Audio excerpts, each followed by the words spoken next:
Sốt vô có ăn rồi, sao mà không giòn luôn.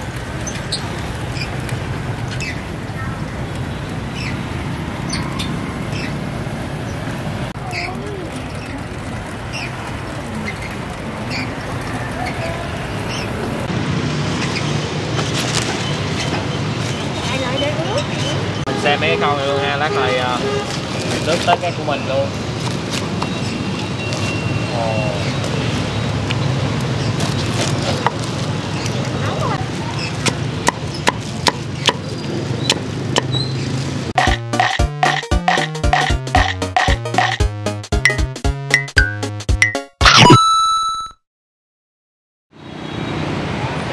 Xin chào cả nhà, Gia Phú và Mèo rất vui được chào đón cô chú anh chị và tất cả các bạn đã đến với VM Food Travel. Thì như cả nhà có thể thấy là tụi mình đang ở địa phận của tụi mình, chợ Bà Chiểu.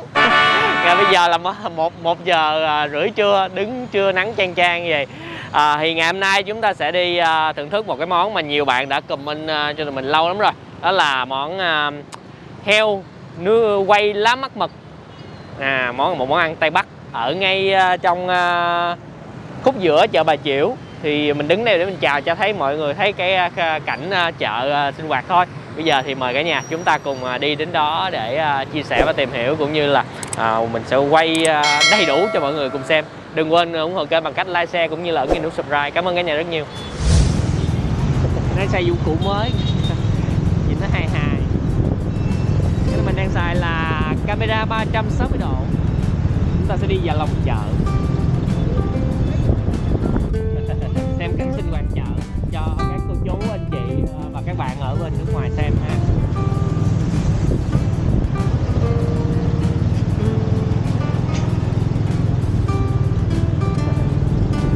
Chiếc cây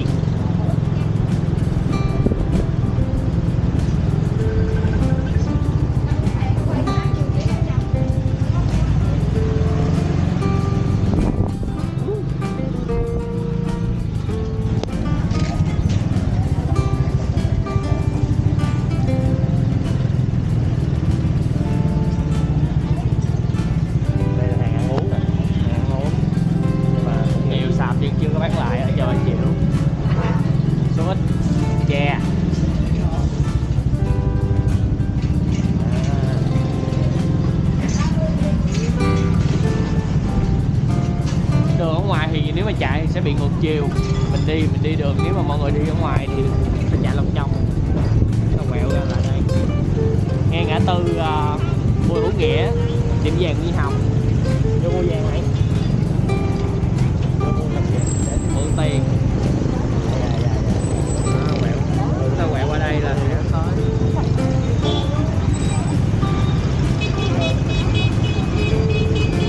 Đúng là cái chợ.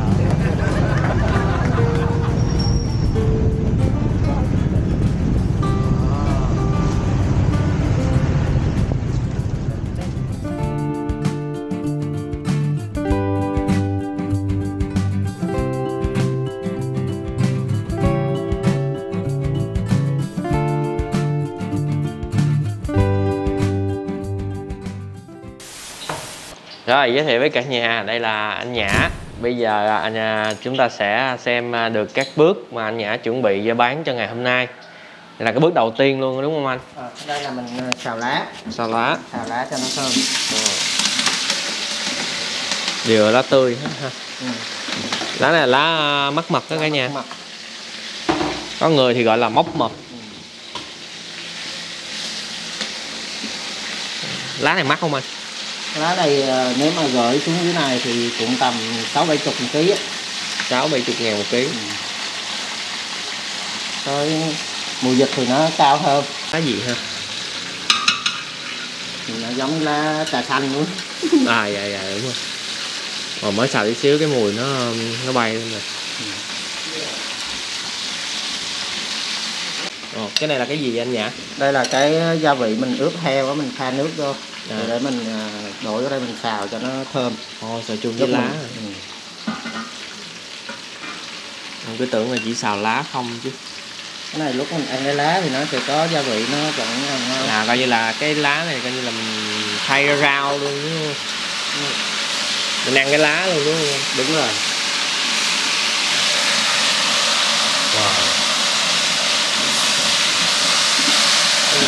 tiếng rồi.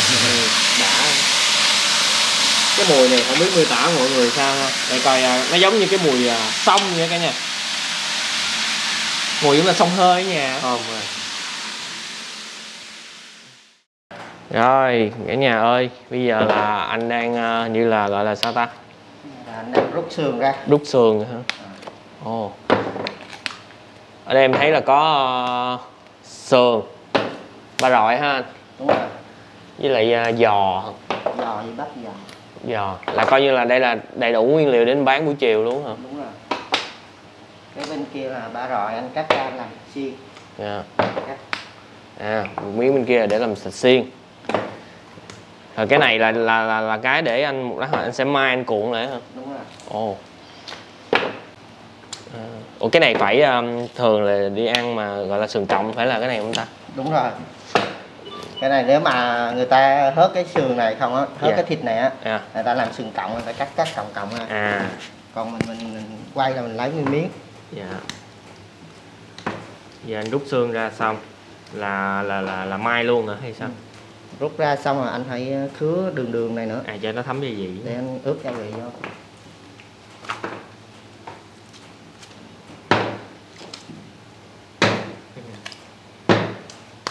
Cái này là sáng anh đi lấy hả hay người ta giao tới? Người ta giao tới. Này Mình khứa. Nó có tới 3 lớp, mình cắt tới 2 lớp là được. 3 lớp là lớp gì anh? Một lớp thịt tới lớp mỡ. Xong tới lớp mỡ nữa, tới lớp thịt rồi tới cái da. Mình cắt nó tới 2 lớp là được. Ở trong nó vẫn còn cái sụng. Sụng non là người ta bán, người ta lấy này không. Dạ. Sụng non.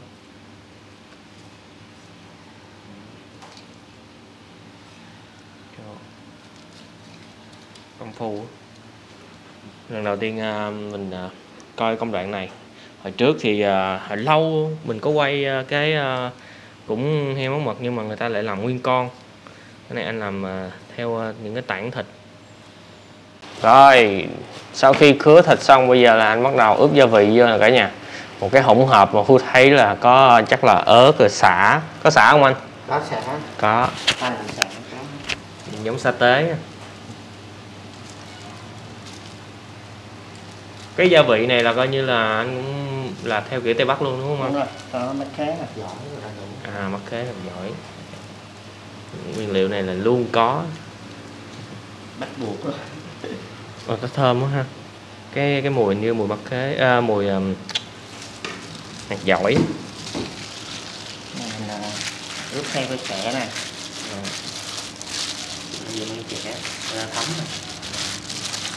Bao lâu anh ướp xong này để bao lâu rồi nó tầm 3 đến 4 tiếng là anh quay rồi. Tầm 3 tiếng là vừa rồi. Nếu hôm nào anh làm sớm thì là anh sẽ quay sơ ở đây đúng không anh? Rồi tới chiều là đi là không, anh đem xuống dưới anh quay luôn. À, quay từ 8 đến 9 luôn rồi. Ồ, vậy là ướp từ giờ đến ấy luôn rồi. Thấm tới lúc quay á, tới lúc đi là tầm 1 giờ. Còn rọc cái đường này à. Dạ. Còn rọc mà nó không canh được á, là nó bị lụng cái da xuống dưới, là lúc mình quay nó sẽ chảy nước ra, nó đen hết thịt. Cái này là anh học nghề ở ngoài Bắc hả hay sao? Đúng rồi. Học bao lâu rồi anh? Anh học 2 tuần. 2 tuần. Chắc là học nướng là chủ yếu đúng không? Gia vị thì có hết, là chủ yếu là cái kỹ thuật quay rồi đó. Bây giờ là anh bỏ lá lên. À, bỏ lá lên. Rồi mình nhét vô trong cái kẻ. Dạ. À, em cứ tưởng là bắt đầu mình mai rồi mình mới nhét từ từ chứ, thì ra là bỏ vô kẻ luôn.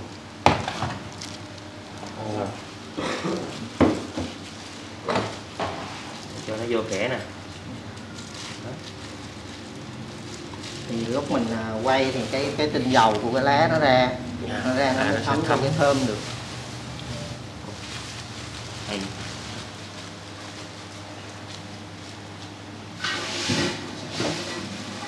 Mời cả nhà đến với công đoạn xe chỉ luồn kim. may lại. Cái này chắc cũng phải mất công học ha. Nữa. Cái này mới làm may bị đâm tay hoài. Nên học bao lâu? Mai này học bao lâu mai thạo? Nói chung là tầm 3 ngày là cũng may được rồi. Nhưng mà mình may thì nó không có nhanh rồi, nó vẫn bị chưa đạt yêu cầu. Còn muốn thấy là chỉ có làm nhiều thì mình quen tay thôi. Là mình may khít lên luôn ha. May khít lại. Xỏ hai đầu, xỏ qua xỏ lại. Còn nghề mốt đi bán không có. Học không nổi đâu.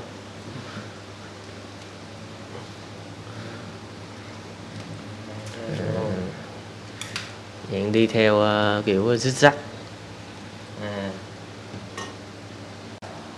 Bây giờ là ảnh siết lại nè cả nhà. Vậy là may khoảng 1/4 là anh siết lại rồi may tiếp, chứ không phải là may hết một lượt rồi mới siết. Vậy để nó dễ canh với nó chặt. Đó. Kéo chung nhìn không biết cả nhà. May xong rồi anh luồn anh kéo rồi khích lại.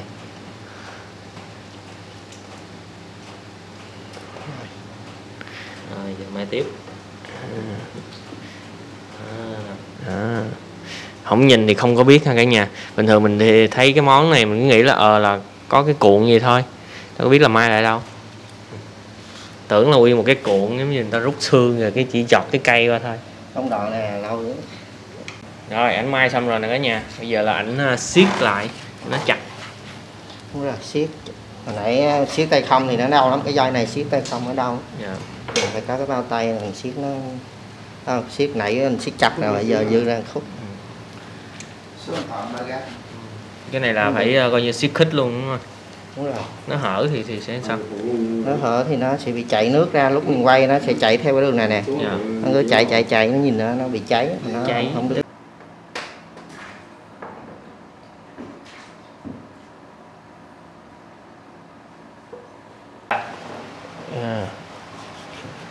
Cái này là một miếng riêng, anh cắt lẻ ra để xiên. Đúng rồi. Cái này làm thịt xiên mình làm bằng ba rọi luôn nó mới ngon được.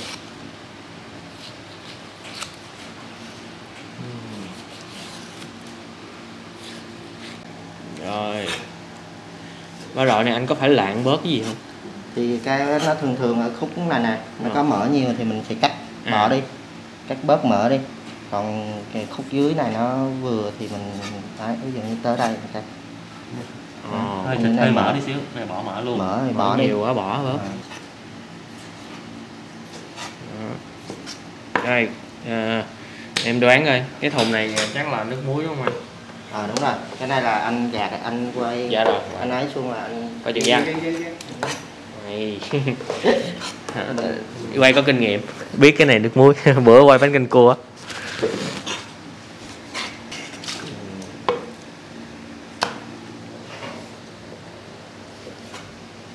Đó. Rồi mình phải ngâm bao lâu anh? Thì tầm nửa tiếng là mình rửa lại nước xong rồi mình để nó khô. Dạ. Thì lúc đó mình sẽ ái gia vị vô. Ok. Rồi xuống luôn. Mở nhiều như vậy thôi. Đó, quá trời. Cái ba rọi để mở lưng nó nhiều. Cái cục này mình phải cắt bỏ rồi. Không. Bà chỉ thì nó như vậy nó mới ngon, mình nướng lên đó là mỡ này nó chảy cái mọi thứ nạc, lớp nạc lớp mỡ, lớp nạc lớp mỡ. Nó hơi mỡ hơi nạc tí xíu nó phải ngon hơn. Bà chỉ làm nó mới ngon, còn ví dụ như thịt kia này nó bị khô. Nhiều người họ nướng thịt đùi, thịt vai rồi đó, nó bị khô. Rồi bây giờ là qua tới giò. Đây là giò hết hả? Giò với bắp giò. Giò với bắp giò. Cái này cứa ra để ướp gia vị thì nó sẽ thấm đâu.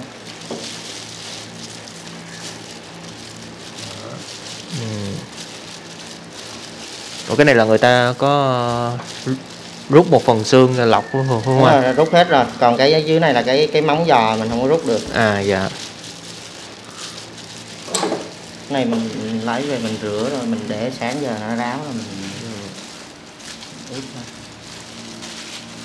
Trong cái hỗn hợp này nè cả nhà, nó có cái mùi dạng sao ta, dạng vị chua á, cái vị á, chua của mắt kháng luôn.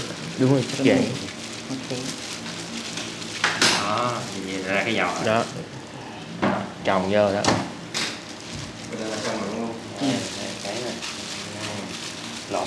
Lộn nó ra rồi nhét nó vô. Cái này hồi đầu á cả nhà, nhìn đâu có biết cái giò đâu, tưởng nó là cái gì, cái tảng thịt không à. Anh lộn ra mới biết được cái giò. Này mỗi một ngày là anh bán bao nhiêu cái giò? Thì giò thì tầm 10 cái. 10 cái. Còn thứ bảy chủ nhật thì nó nhiều hơn. Dạ. Còn bắt giò thì tầm 15 đến 18 20. Thứ bảy chủ nhật là những cái ngày ăn nhậu. Cuối ngày cuối tuần rồi rảnh nên ra mua đi ăn, mua về ăn nhậu. Rồi tới may cái chân giò là cái nha. Ủa sao anh không có nhét lá vô trước rồi mới may hả? Anh khâu sẵn rồi anh nhét vô rồi anh mới rút.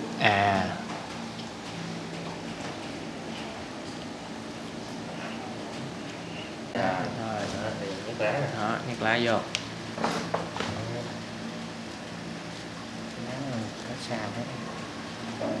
Coi như là cái lá nó chỉ nằm ở ngay cái phần chủ yếu là thịt ở trên, còn móng ở dưới là nó đâu có dính tới. Đúng rồi, móng rồi nó còn xương rồi.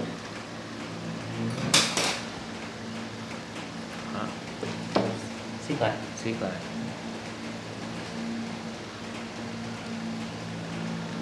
Này là bên người ta giao là người ta làm cho mình hết rồi, người ta giao qua thôi đúng không? Đúng rồi, người ta rút xương như về mình rút xương rồi người ta cạo.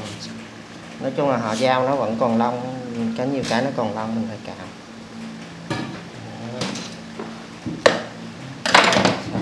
Đó.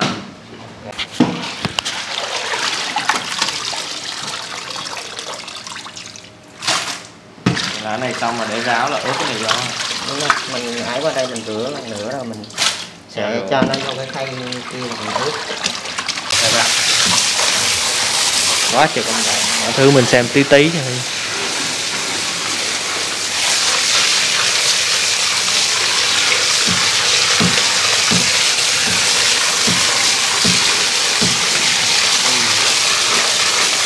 Rồi, những cái gọi là bà rọi được cắt ra để làm thịt xiên, bây giờ là ráo rồi nè, anh ướp chưa nè cả nhà.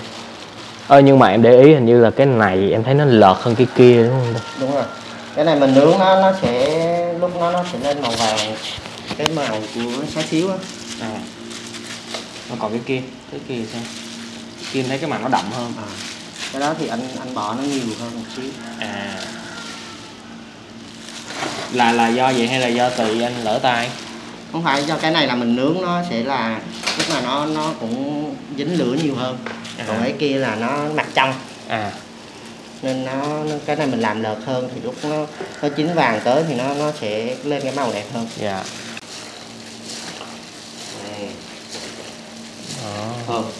Thơm rồi.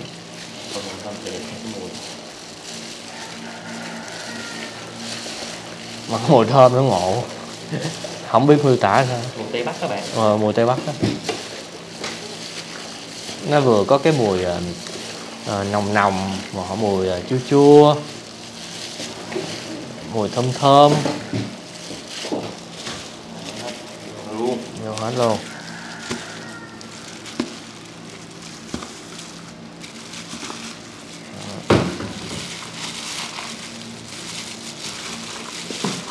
Tuy là bán ở vỉa hè nhưng mà mọi người thấy là cái quy trình anh chuẩn bị kỹ càng. Rồi công đoạn xiên. Xiên nó khác cái là đó, 2 cục 2 cục 1 lá. Nó có miếng nạc miếng mỡ. Miếng nạc miếng mỡ. Có 3 lớp, lớp nạc, lớp mỡ, lớp nạc, lớp mỡ. Nên mình có xiên ở giữa không anh hay là bốn cái xiên 4 bên thôi. 4 bên thôi.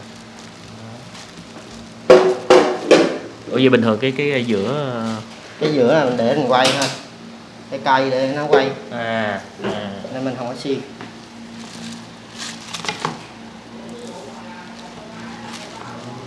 Vậy là coi như cái này cái lá để gì thì chắc là chỉ là cái mùi lá nó sẽ bám qua. Nhưng mà mình ăn cái lá nó cũng ngon lắm, thơm lắm, nó có cái vị đặc biệt riêng nữa chứ không phải như cái kia. Cái kia thì chắc nó sẽ đậm hơn, tại vì cái kia nó được ướp ở trong luôn, chung luôn. Rồi phun cây. Nãy giờ quên để ý ha, một xiên này là khoảng 8 miếng thôi.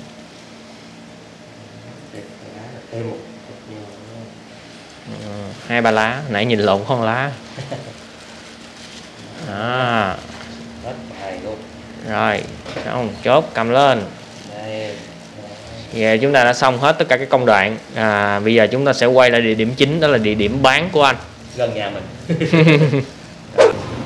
Ok, như vậy là mình sẽ lấy cái địa chỉ đối diện nha cả nhà, là 304 Bùi Hữu Nghĩa, phường 2, quận Bình Thạnh, gần với trường tiểu học Lam Sơn. Thì những ngày gần đây thì cái đường này nó sẽ hơi vắng. Nếu mà cái nhịp bán lại bình thường á, thì chỗ này nó sẽ hơi xô bồ và nó hơi ướt át một tí. Rồi cả nhà ơi, đã tới giờ. Bây giờ là 2 giờ 15. Coi như là bây giờ là anh đặt xuống này là coi như tới lúc giờ 9 là bán thôi đúng không anh? Đúng rồi. Bao nhiêu phút thì nó sẽ chín? Tầm tiếng rưỡi đến tiếng 45 phút. Tiếng rưỡi, tiếng 45. Như vậy là coi như là cái giờ chính thức anh bán là 3 giờ. 3 giờ 3 rưỡi. 3 giờ 3 giờ rưỡi ở nhà. Thường tới tầm mấy giờ anh hết? Tầm 8 giờ là anh nghỉ rồi. 8 giờ. Có bữa hết thì 7 giờ anh hết thì anh nghỉ. Nói chung là hết lúc nào anh nghỉ, nhưng mà 8 giờ 8 rưỡi là anh nghỉ. Anh có nghỉ ngày nào không? Không, anh bán cả tuần. Cái số điện thoại phía trước là để mình gọi trước hay là thế nào? Đặt trước một ngày hay sao? Nếu mà mình đặt nhiều thì mình đặt trước, còn nếu mà ở xa có muốn ship thì mình gọi thôi. Gọi lúc sáng gọi thì chiều lúc mấy giờ nhận đó thì anh ship qua thôi. Dạ. Đó. Có anh khách mà mua 3 sâu nữa nha. Cái này thì chắc nửa tiếng không anh?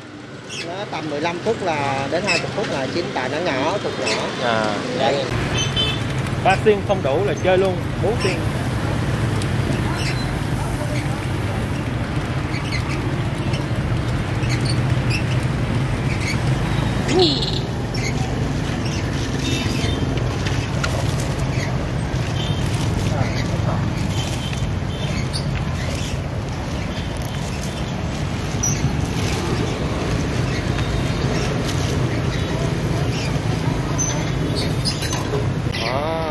Cả nhà có thấy cái mỡ nó nhiễu xuống không?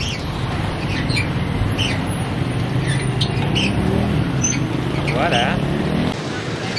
Ok, chúng ta đã được nãy giờ là khoảng nửa tiếng rồi cả nhà. Từ lúc mà nãy mọi người xem á, bây giờ thì nó đã lên cái màu vàng nhẹ nhẹ nâu nâu rồi. Cái này một lát anh có phải xăm thêm gì không? Không, cái này là mình làm, bây giờ làm da nó cho nó thôi là xong á, là xíu nữa nó cái da nó xong là mình hầm thôi.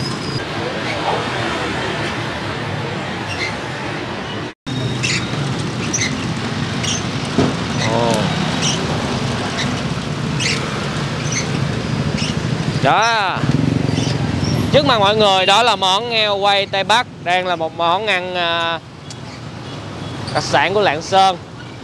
Giờ đây thì ở Sài Gòn thì cũng rất là nhiều nơi bán rồi, và trở thành một cái món mà cũng được nhiều người yêu thích. Mọi người có thể thấy cái màu vàng nâu này là theo như Phú biết đó nha, thì là sẽ sử dụng mật ong với giấm hộp phết lên á để nó lên màu nó đẹp. Còn nay anh ở đây sử dụng không biết cái gì, có thể là có mật ong đó, còn nguyên liệu thì không biết sao, chọi khó quá.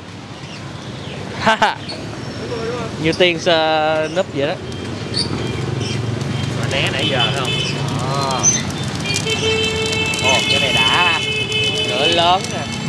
ngay cái góc này nè mọi người sẽ thấy cái da nó sần sần lên nè đó, và những cái nước á, mỡ nữa.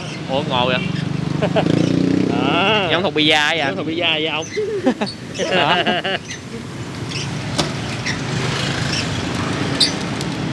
Những cái mỡ, những cái nước rồi nó túa ra đó. Đây đứng này có thấy khói bài mịt mù không? Cài mắt luôn ở chứ đó.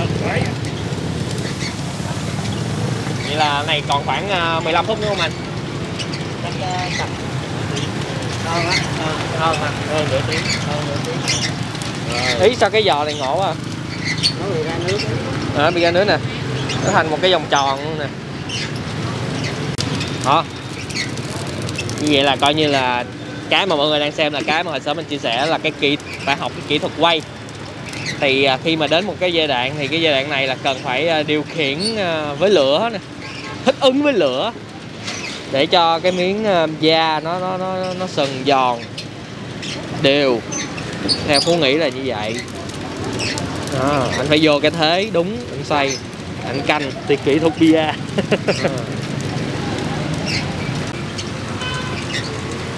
Đó, rất là điêu nghệ. Quay cận vô cái nó phúng mỡ lên kìa, phun nước lên kìa, nó phúng nước lên kìa. Đó cái mặt thịt đó, lúc mà anh ngửa lên đó, cái chỗ mai á đó nó văng.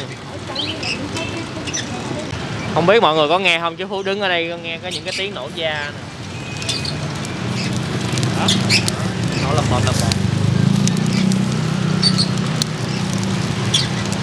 Phải tiếng nổ da không hay là tiếng than? Tiếng lửa cháy.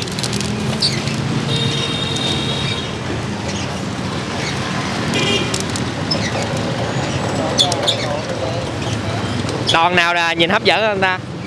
Cái đòn này nó vừa bự vừa to, đòn này thì nó dài ha cả nhà. Đó, cái chỗ may nó soi một. Có một điều thắc mắc, cái dây nó không đứt hay quá ha. Nó ngộ quá anh. Chắc nó không đủ. Nó có bị những cái thịt với lại cái ấy nó che lấp rồi. Cơ bản là cái nước của cái thịt nó thấm vô cái dây đấy á, thì nó cũng không có thể cháy được, nó ướt cái dây rồi nên nó khó cháy nó. Rồi mời cả nhà cùng nhìn lại hết tất cả các thứ đã chín ha, chân giò, bắp giò, rồi cái đòn ba rọi.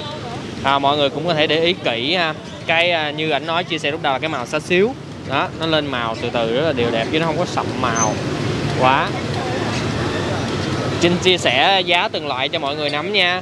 Thì heo quay Tây Bắc là cái đòn là 330 một ký, chân giò rút xương là 250 một ký đó, chân giò rút xương. Còn cái bắp giò quay là 300.000 một ký. Mình sẽ chèn cái bảng giá vô cho mọi người hình dung nha. Thịt xiên là 35.000 một xiên.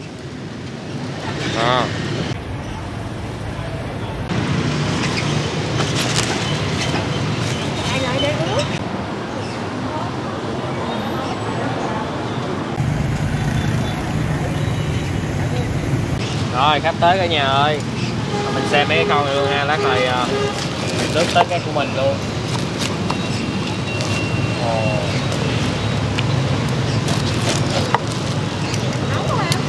Nóng bốc khói.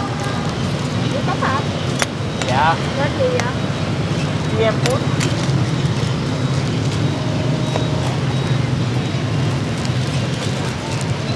Chị mua bao nhiêu? Mua bao nhiêu? 7 lạng.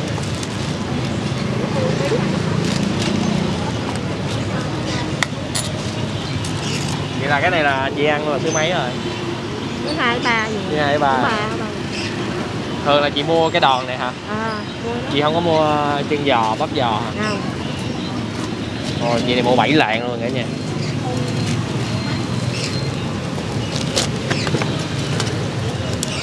Giòn gụm mặt cái âm thanh. 8 lạng luôn không? 7 lạng à? Ok.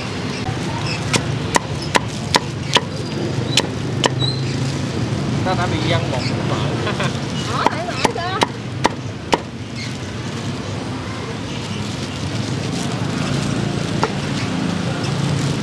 Cái đòn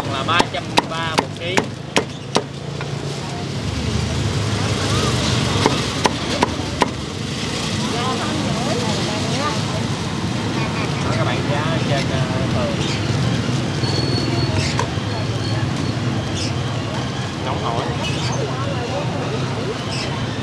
Khói.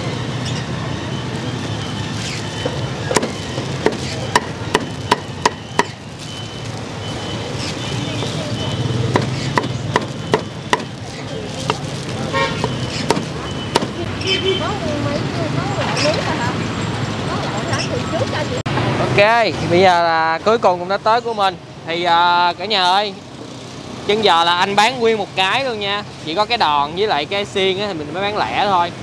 Bắp giò chân giò là bán nguyên một cái. Rồi bây giờ anh rút ra cân luôn hả? Cân ra bao nhiêu rồi? Gần 1 kg. 250 rồi đó.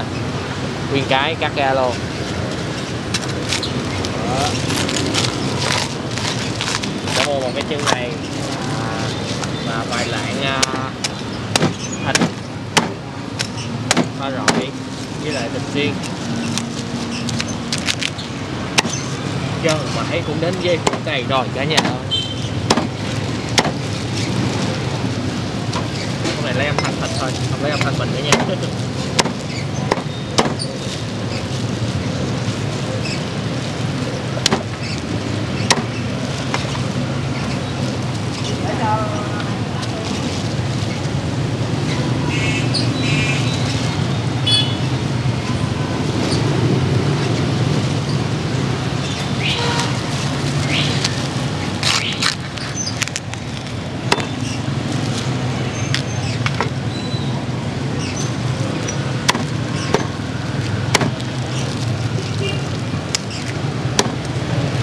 Da nó rời ra luôn ha anh ha. Nó giòn lên đó. Nó giòn là nó phồng lên, nó giòn. Chóc cái da rồi.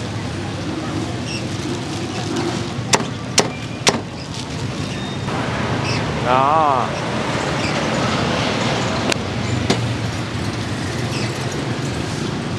Lên cái màu đẹp ha. Màu cánh gián.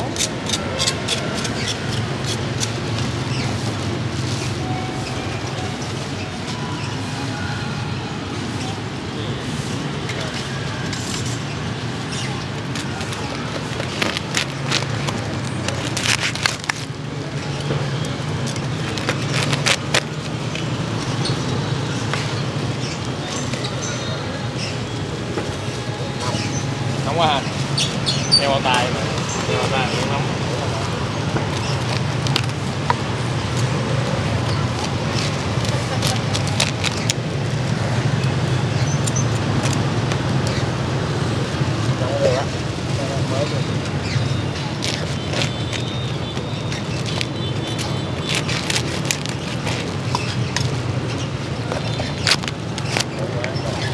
Âm thanh giòn.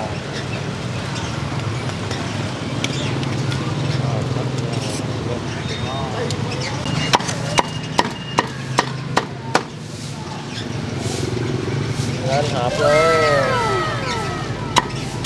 Này là anh có rau gì để ăn kèm? Anh có rau thơm với dưa leo với nấm mơ. Nấm mơ. Rồi anh có nước sốt thì có 2 loại. Mắm tôm với cái nước sốt đó.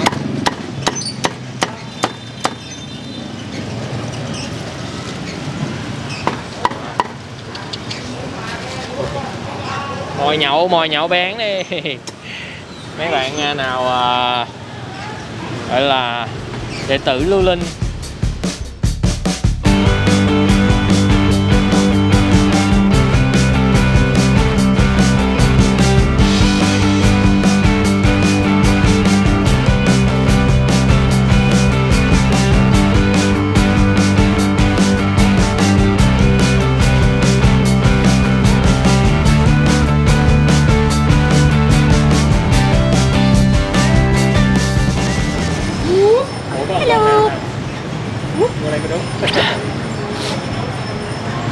Quá bồi hồi xúc động.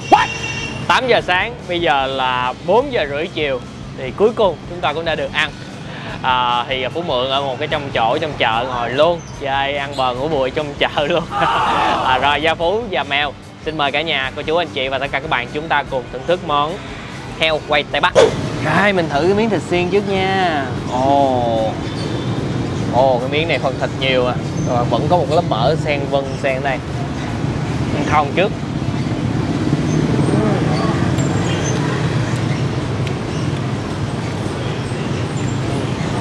Rất là thơm xả. Cái vừa nãy ăn cái miếng cái mùi đầu tiên.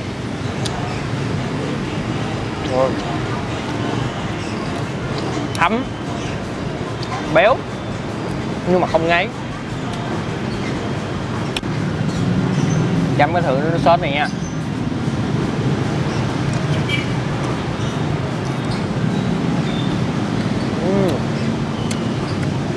Cái này sốt ra kìa, sốt tương, sốt tiêu á cả nhà. Không quá mặn. Đây qua phần thịt ba rọi, miếng da. Ngon.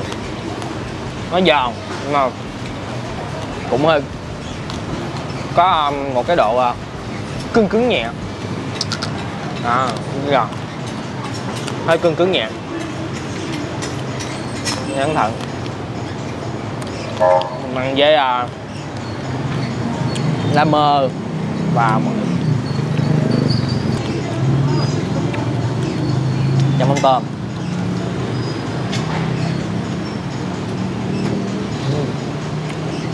Nói chung là tôi thấy là cái gia vị á thấm vừa phải. Rồi cái này cái giò, giờ ăn sao đây? Cái miếng này ngon quá. Đặc trưng của cái món heo Tây Bắc này á là có mỡ, có thịt, nhưng mà cái mỡ nó ăn sẽ không bị ngấy. Thì trong quá trình nướng á, thì nó sẽ nó tiết ra ngoài bớt rồi. Lớp thịt rất là săn chắc và nó giòn thơm.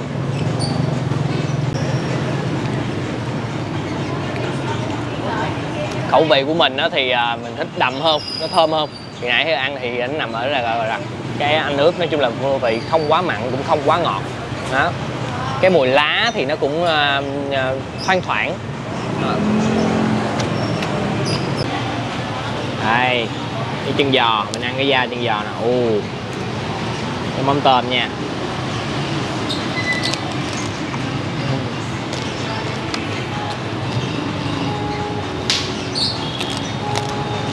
Rất là giòn.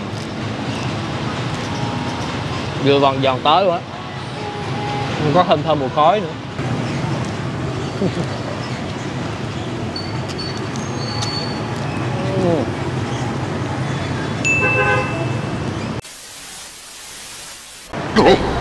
Chiếc ống mới ngày hôm nay đã bị tanh bành té bẹ rồi cả nhà ơi.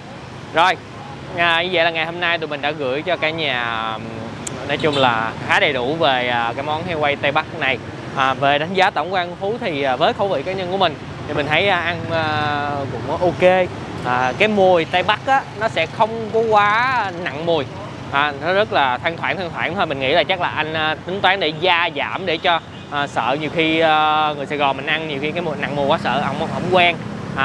Rồi trong 3 loại á, thì Phú thấy là nếu mà mọi người ăn cái phần mà chân giò á thì cái lớp da nó sẽ dẻo dẻo, nó giòn hơn là cái phần ba rọi. Cái phần ba rọi có lẽ là do cái miếng của mình á, anh để lửa hơi lớn á, thì cái miếng da mình ăn thấy hơi cứng.